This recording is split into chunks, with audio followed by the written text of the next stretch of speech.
Pernah gak kalian bantuin orang secara rutin? Bulan pertama kamu kasih, bulan kedua kamu kasih, bulan ketiga kamu juga kasih, bulan keempat kamu kasih, bulan kelima kamu kasih. Tapi karena satu dan lain hal, kamu lagi berat atau gimana, bulan keenam kamu gak kasih. Biasanya, apa respon orang yang menerima bantuan itu? Biasanya kamu akan kaget. Kok dia marah? Kok dia gak seneng? Kan saya bantu dia selama ini. Kok dia gak tahu diri sih? Nah, ini sering banget terjadi. Bahkan ada satu kasus juga yang kita lihat, yang ada seorang caleg ya. Dia itu bantuin warga setiap tahun.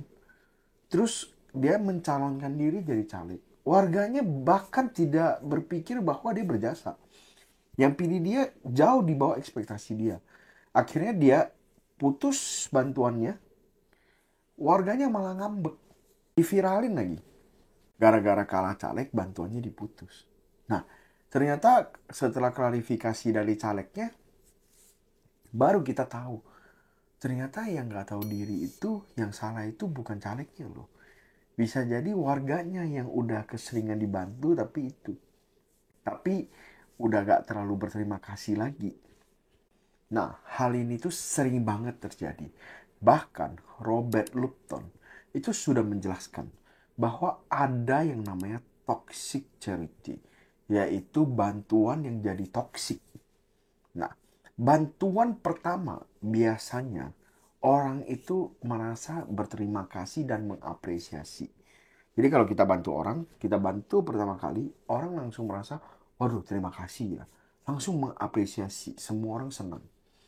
Tetapi kita lakukan hal yang sama, bantuan yang sama. Kedua kali, orang udah mulai bisa mengantisipasi. Orang mulai berpikir bahwa, oh kayaknya mungkin juga loh gue dikasih lagi.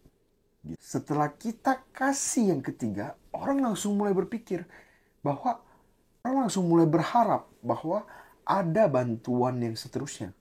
Jadi kalau kita kasih orang pertama kali, orang terima kasih. Kedua kali, orang udah mengantisipasi.